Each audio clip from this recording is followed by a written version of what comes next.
come up with that. There you go. Short.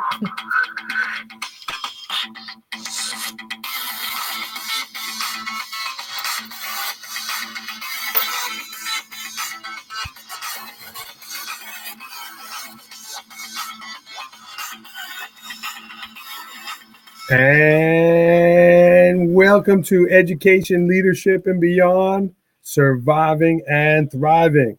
My name is Andrew Murata, host of the show, and it is show number 101. And yes, we're at triple digits. We're so fortunate and blessed to have a show number 100 with my in-laws for their 50th wedding anniversary. So that was a lot of fun. But I do have a guest right off the bat here with me. This is Danielle Dilorenzo, and she is a community member here in Port Jervis and works at our Port Jervis Free Library. And I wanted to have her on. They got a program going on here that we kind of wanted to publicize a little bit. So Danielle, what's the program we have coming up here that you could share with us? So we've put together our first ever mini Comic-Con here at the library in Port Jervis. We are teaming up with Haven for Heroes, an amazing local business here in Port Jervis, a great comic book shop, all kinds of fandom and pop culture stuff there. And like I said, we're putting on our first ever mini Comic-Con, Port Jervis Fan Fest. So we have so many different people coming. We have some great influential people in the industry, comic book artists. We have a pretty big name, Michelle Knotts, who has been voicing over for Pokemon for the past 12 years. Wow. And we're going to have just a ton of really great activities for all ages. We are not functioning as a library that day. We are just going to be the venue for this big event, and hopefully we can get as many people in as possible from the surrounding areas. Very cool. And I know you've reached out to school and connect with the schools. What do you hope, when the event is all said and done, and give the date and time again, what do you hope that happens? So the event is going to be taking place on September 28th from 11 a.m. till 4 p.m. here at the library at 138 Pike Street in Port Jervis, New York. Our end game goal is to just get people to know that libraries are more than books. There's a stigma that when you walk into the library, you have to be quiet, keep your head down, only touch what you're checking out, no food, no drink, no fun. And we want to let everybody know that we are moving with the times. Most libraries are. And I want them to walk out of here going, wow, I didn't know libraries can do that. Very cool. Well, that's here at the Port Jervis Library. And this was Danielle Dilorenzo. Danielle, where can they learn more about it? If they want to go online, that's our theme for today, online, with our guest coming up here momentarily. But where can they find more information about it? Absolutely. So our website is portjervislibrary.org.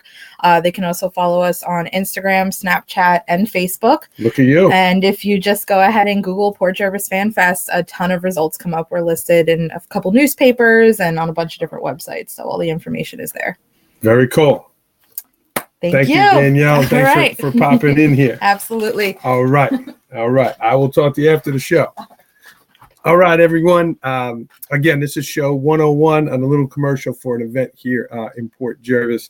A quick shout out. I am at Andrew Murata 21 on Twitter. If you are enjoying the show, if you are liking it, please leave us a review on iTunes and or reach out on Twitter.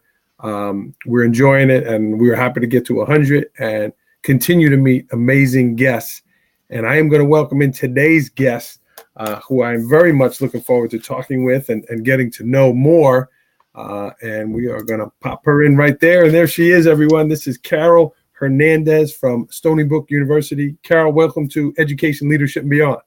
Hi, Andrew. Thank you for having me. Yeah, and thanks for making the time, Carol, with us. Carol and I met last spring in my first online learning experience. And she was the professor, and she did a tremendous job. And now you're with Stonybrook University, Carol. Right.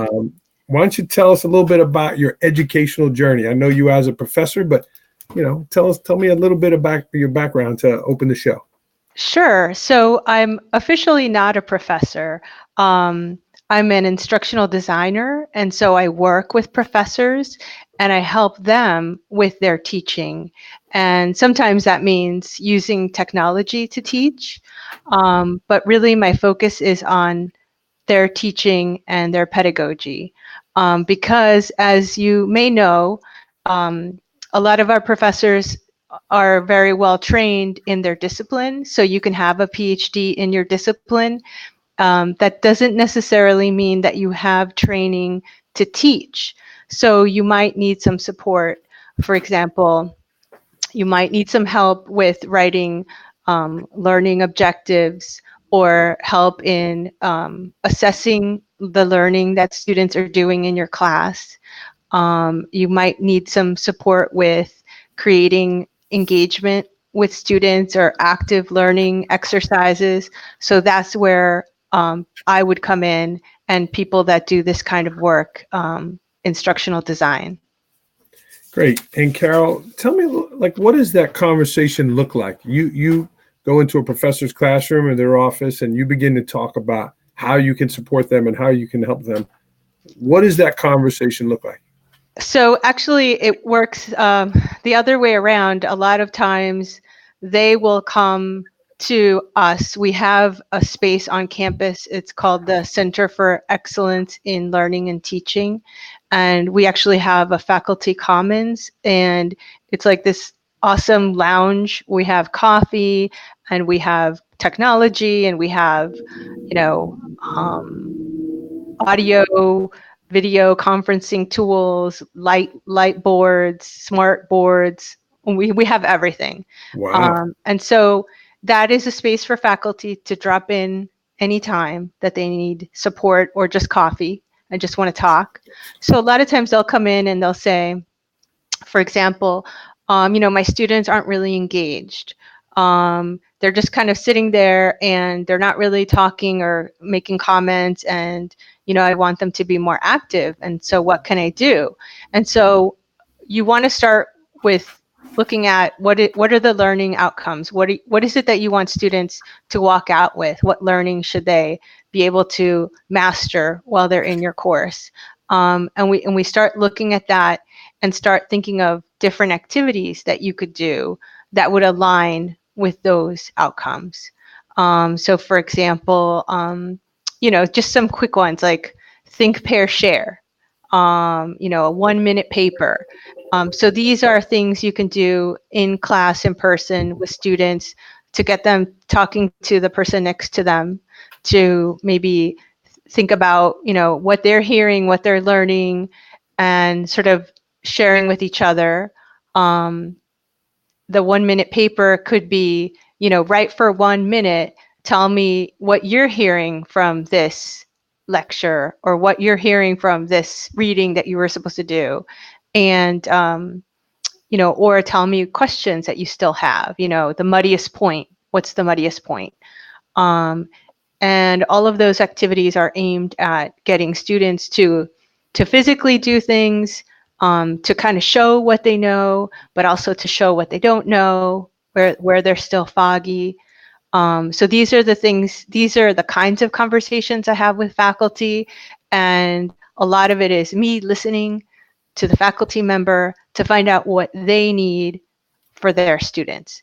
It's rarely, me telling them. It's all about me listening and then trying to come up with lots of different solutions.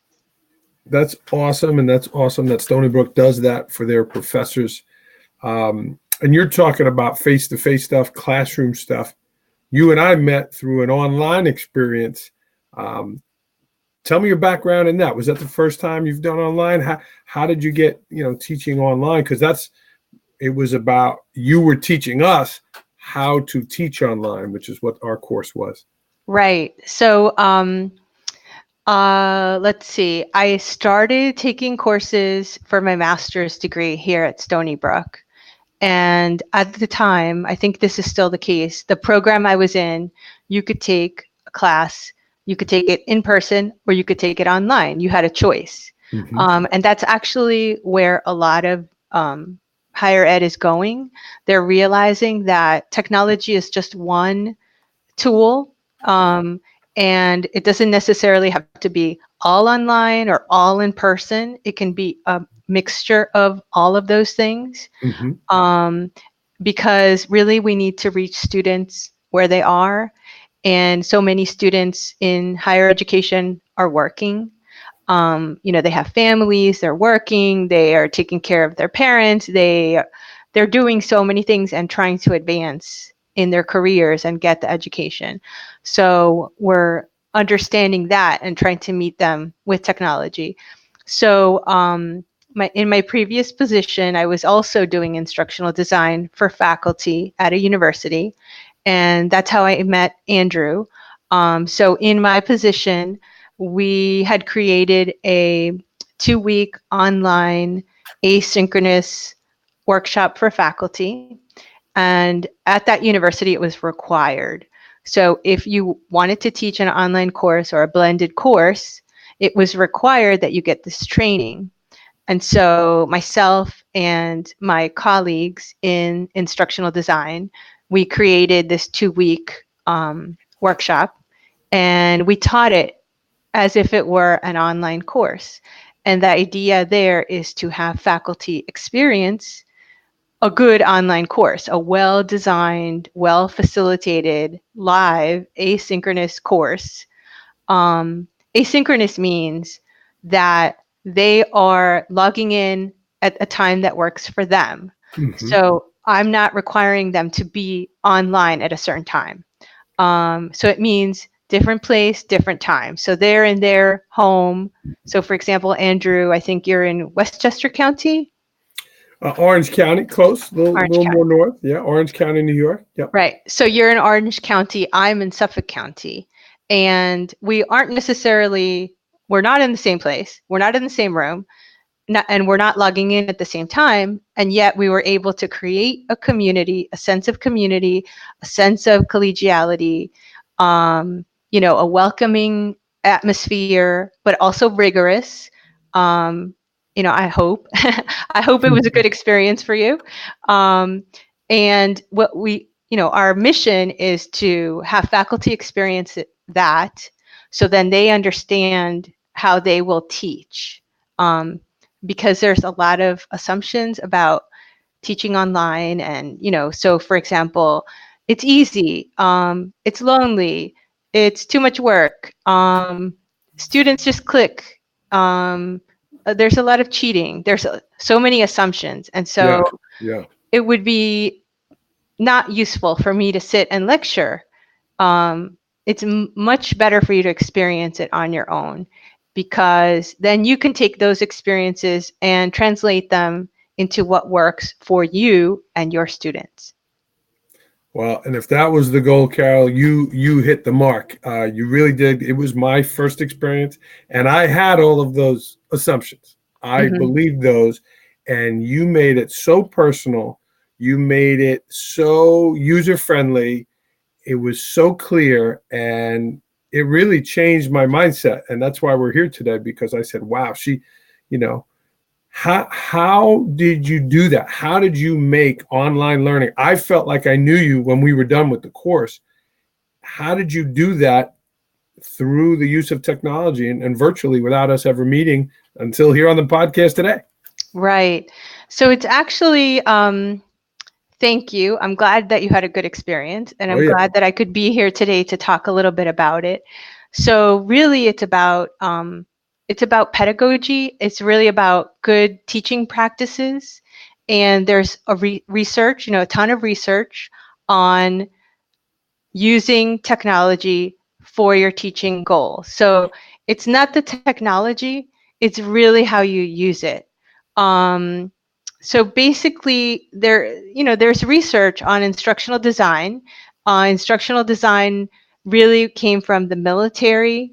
The military had to train people, like large, giant groups of people, and had to realize, like, how do we do this effectively? How do we do it efficiently? How do we measure it, right? Because anytime you teach something, at the end, you want to know how to measure it. And so you need to go actually to the beginning and set some goals, some measurable goals.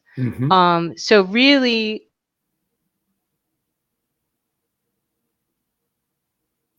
Oh, did we lose you? You sounded so crystal clear. I hope we didn't lose you. There you are. Sorry, we had a little gap. Sorry.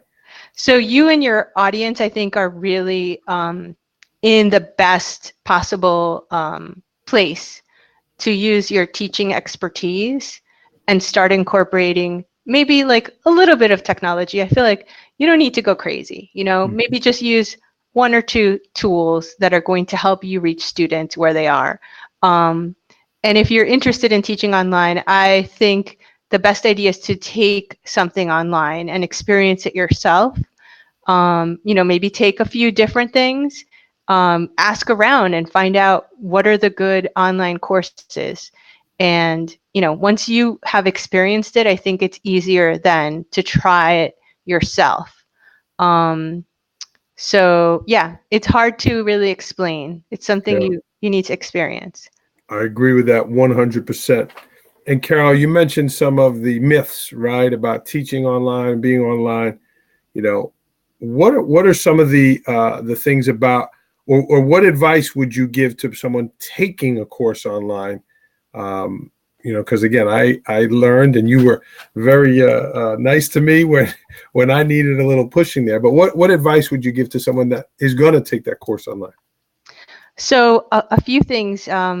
There are tools out there, like self-assessments, where you answer questions and you get some kind of feedback. I think Penn State has one. It's called like a self-assessment of online learning. And it asks you some questions and suggests some things to you. So the big thing is, honestly, are you good at managing your time? Yeah. And, if you're not good at managing your time, then online might be hard for you. So you need to be really honest with yourself. And, as a student, just be honest and say, what are your strengths, and where do you need some support? So I would say time management, being very intentional about carving out time and space so you can be alone and think about your work and do your readings and write your posts or create whatever it is you need to create for your course. The best online courses, I think, have you do a variety of things. So you're not just watching a video, you're not just reading something, but you're also creating something and you're sharing something and you're teaching the other people in your course something. Those I think are the best experiences. So I would say, yes, I would say time management. I would say, try something. There are a lot of MOOCs online. So a MOOC is a massive open online course. It's not for credit, and a lot of times they're free. So you can try it out just to kind of get a sense of what's out there. There's a lot of high quality materials out there that are free. And the nice thing about that is it doesn't cost anything to try it. Sure. But yeah, higher education is an investment. It's expensive. And so, you want to get the best value for that investment. So I would ask around, before you jump into some degree or program, I would really check it out first. And one thing again you did for us, talking about time management, the modules were all broken up. It was 2 weeks and it went fast, but like you had like Monday, Tuesday, boom, this should happen. Wednesday, Thursday, you broke it up for us. And really, yeah, you did have to be organized, but you as the professor or the instructor made it very clear. And that was one of the things I really, about instruction giving. Your instructions were impeccable, as well as you said in the course, in multiple spots, right? It wasn't just like, where's that assignment? You were able to navigate it easily. So those were two things that you did that I thought were exceptional. Able to find the stuff, but very clear about what was due when. And then, most importantly, my next question, how flexible are you with deadlines? Because I missed one, right? And I got caught up and I missed one. And you were like so super, you wanted me to succeed in the course, not, you missed it, and you failed now. Big F on there. Andrew, you got to get this done. Andrew, I need it by this time. Prompt, accountable, but I felt the kindness through the computer. And how often do you see that with students learning online? Well, I mean, I can only speak for the people that I've interacted with. And so my doctoral degree is through Northeastern University, and a lot of that was online. And so it helped me to understand, how much of learning is really on me. It's really on me getting things done, on doing the readings and doing the papers and sharing what I know. And I have to say, it's been a great experience, because I think many of the instructors that do teach online have a lot of respect for their students, because they recognize that they're choosing online because they have so many responsibilities in their life. And this is the only option to make it work, because, they can't leave their kids every night to go take classes. So this online option is really the one thing that's going to work for them. And so because of that, I think professors just really respect students and respect their time. And like you said, they want to see their students succeed. And so, it doesn't serve anyone to try to make people feel bad about missing a deadline. If it's 1 day or 2 days, I think most of us are, okay with that. If it's weeks, if the student totally stops working, Sure. that's another issue. But, people want to be treated with respect. I think that's true for all of us all the time. And so, we just try to model that. We just try to model that for the instructors. So hopefully that was a good experience for you. And, and then you would model it for your students, and then they would model it for their students. And it's almost like planting a seed. Sure. And then, that seed will someday be a tree and feed someone, and, give shade to someone. And that's kind of how I see my work, is just every day planting some seeds. Virtually, of course. Yes. Yeah. And you did that, and it really was impressive. And again, I appreciate you staying connected with me, and here we are. Carol, you recently made a professional change in your life. You left that former university, and now we're at Stonybrook. Can you tell me that process? How did that happen for you, and what was your mindset in making that decision to change where you were working? Sure. So I am lucky because I got my master's at Stonybrook. Okay. And I had taught here as an adjunct, and so I always had a good connection and a good frame of reference for Stonybrook. And I did go to another university and work there for 5 years and loved it and had a great experience. And, it was just time to move up a little bit, get another experience, get more responsibility. And Stonybrook is a great place to grow. It's growing. They're doing a lot of interesting things. And the opportunity was there. So I felt like it was just a great chance to, go to a new place, familiar. Sure. Yeah. Sure. Well, good for you. And I hope you're happy there. I know it's a beautiful area of New York, and, I hear good things about Stonybrook as well. Carol, how about yourself, your own learning? You have people coming to you, they're looking for help. You're trying to make learning engaging and interesting. How do you learn the newest thing, or, your learning? Where do you get to sharpen your saw? How does that happen for you? Right. So that happens for me as I work on my dissertation. So my dissertation is actually going to focus on this work that I'm doing. Okay. It's in general, it's called educational development. Okay. So it's the development of educators in higher education. And in order to do the dissertation, you're reading the literature and you're reading the latest research. And so that's exciting for me because I'm reading this and I'm able to use it as I'm reading it. So that's how I keep myself current and how I know what's happening in my field. Um, and I've always been a curious person and I love reading anyway, so it all works out. Carol, you mentioned two words that you just, working with teachers, curious and listen, that you listen to them. My experience is that people don't like to change. People are comfortable with the way they're doing it. It works for them. They feel secure in that.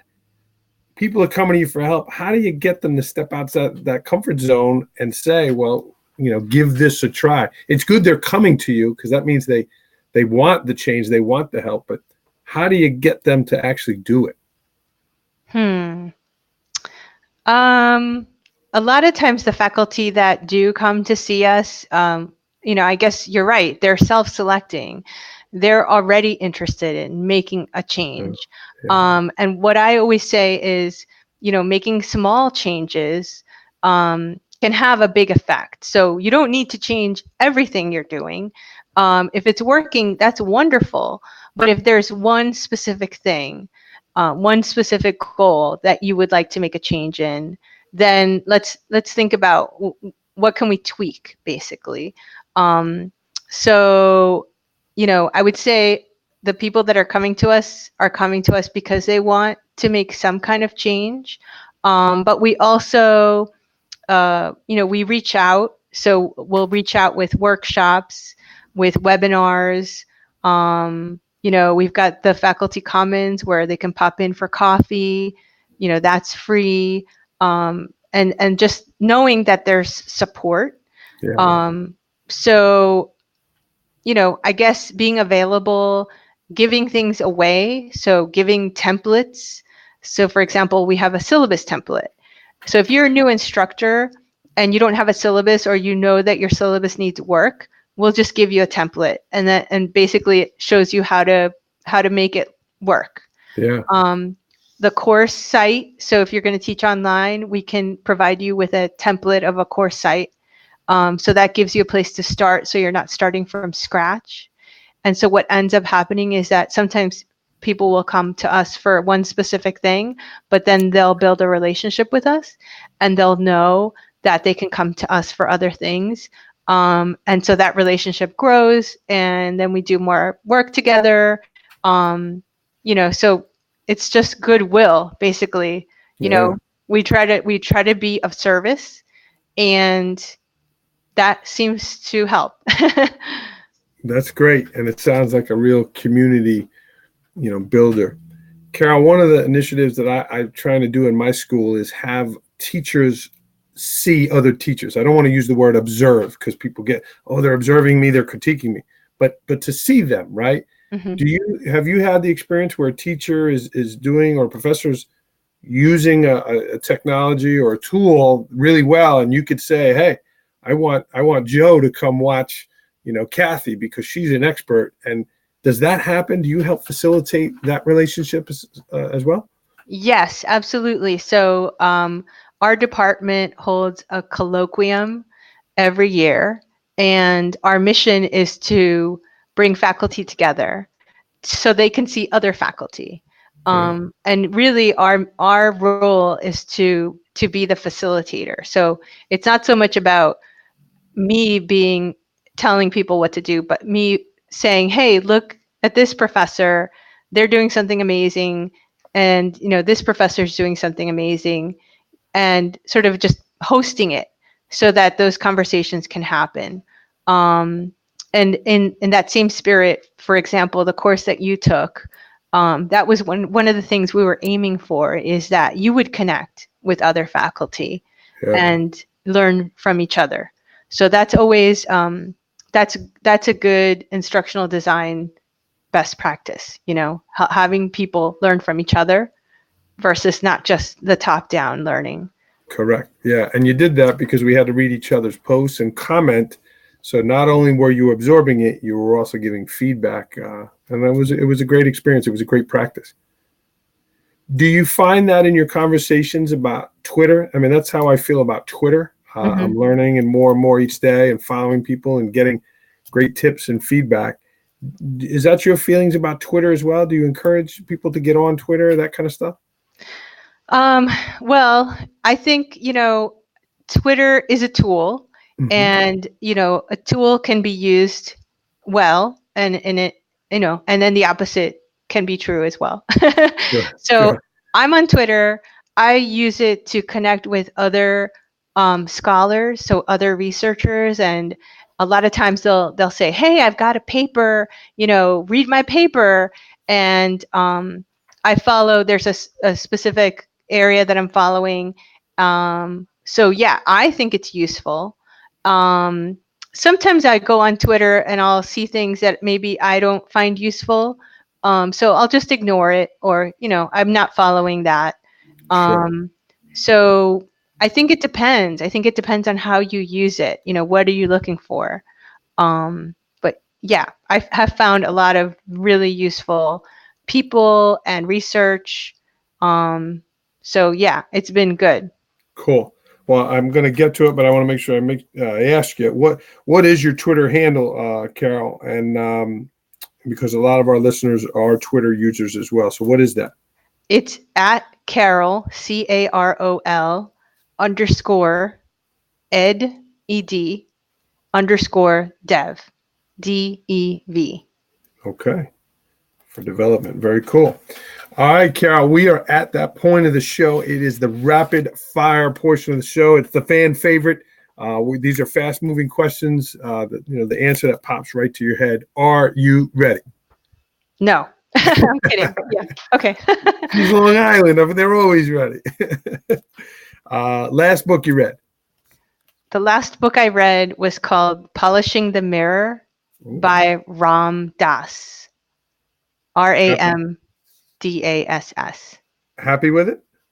Yes, it was wonderful. It's written by a professor who is now, I guess, a guru, and it's about raising your consciousness and, being accepting of reality, being in the moment, loving people as they are, and just trying to be here. Not be in the past, not be in the future, but just be here right now. I dig it. Last movie you saw? The last movie I saw, I can't remember, but I'll tell you a movie that I saw that I loved. It was called How Mom Decolonized the Screen. How Mom Decolonized the Screen.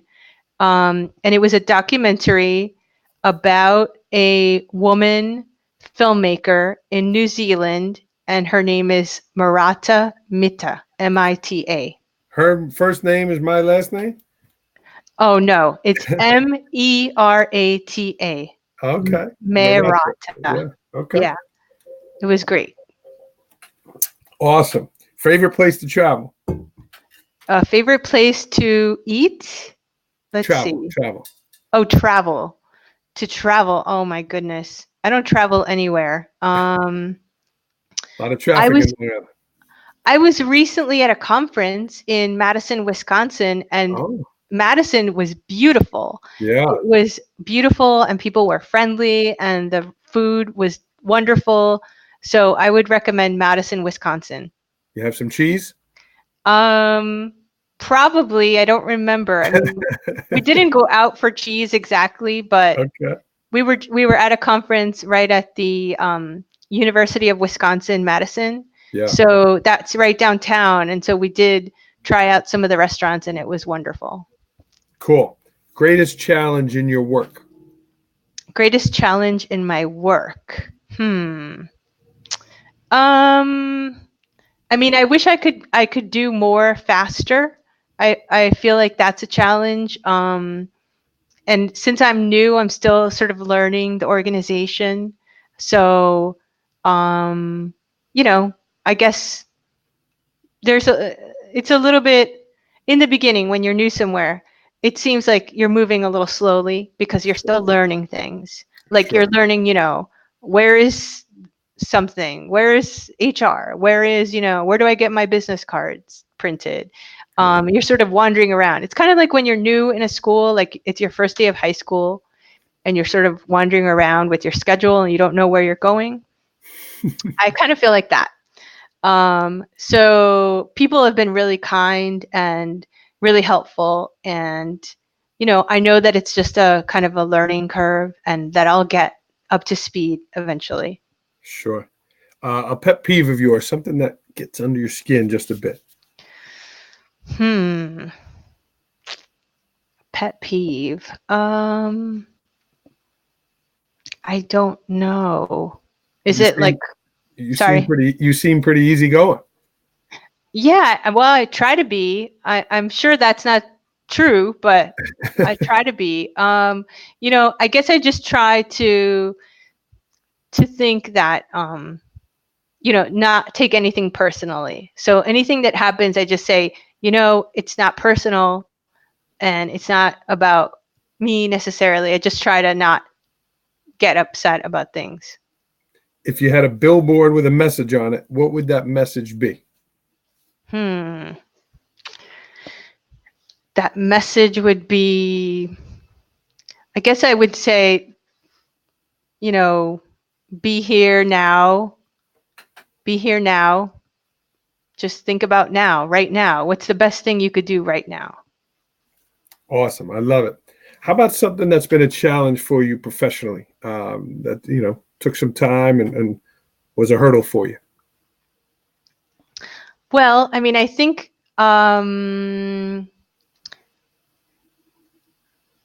everything can be a hurdle. Every day is a hurdle. I think that you have to be easy with yourself in the sense that, it's not a race. If you're enjoying your work, you're going to do a good job. And if you're kind and honest and you treat people with respect, you're going to be fine.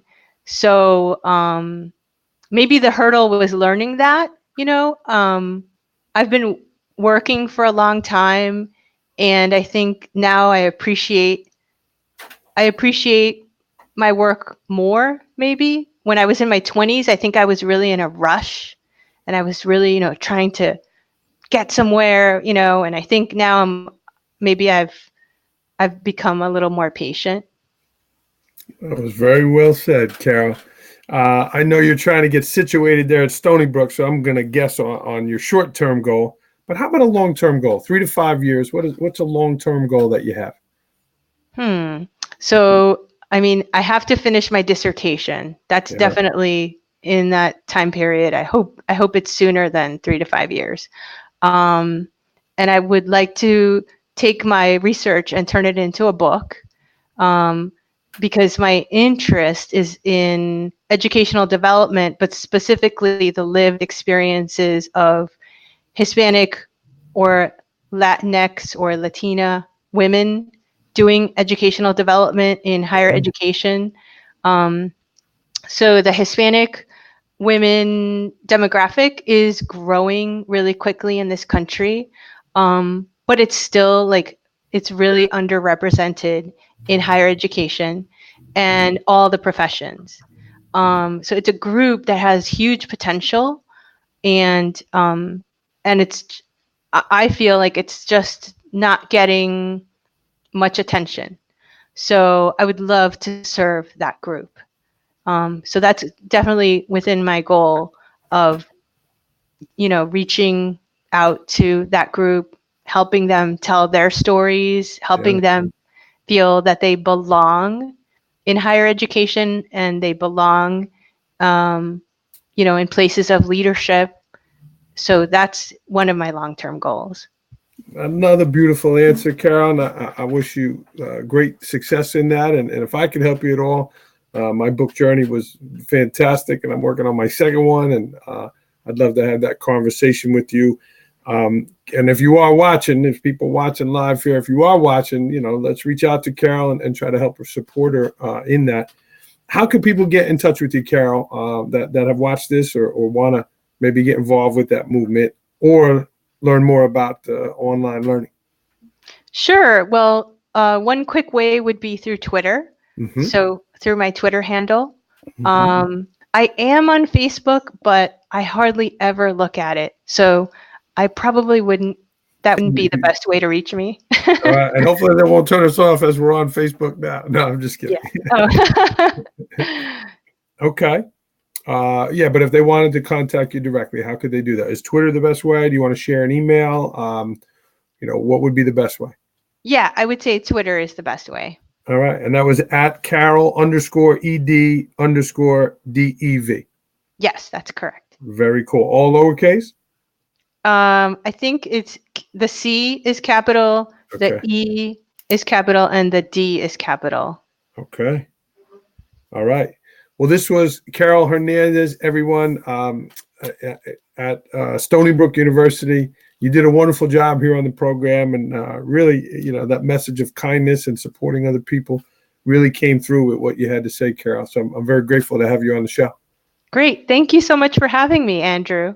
Cool. Yeah. And she taught that online course, and I learned a lot, and I'm putting the stuff in my course this year that I'm teaching that. So I appreciate that, Carol. And again, she's at Twitter at Carol_ED_DEV. The first letter is capital of each. I appreciate you coming on, Carol. Great. Thank you so much.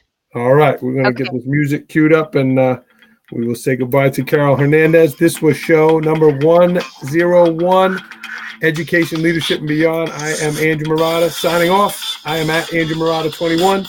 Leave us a positive review. Certainly, if you watch the show after, a positive comment as well. Thank you so much, everyone.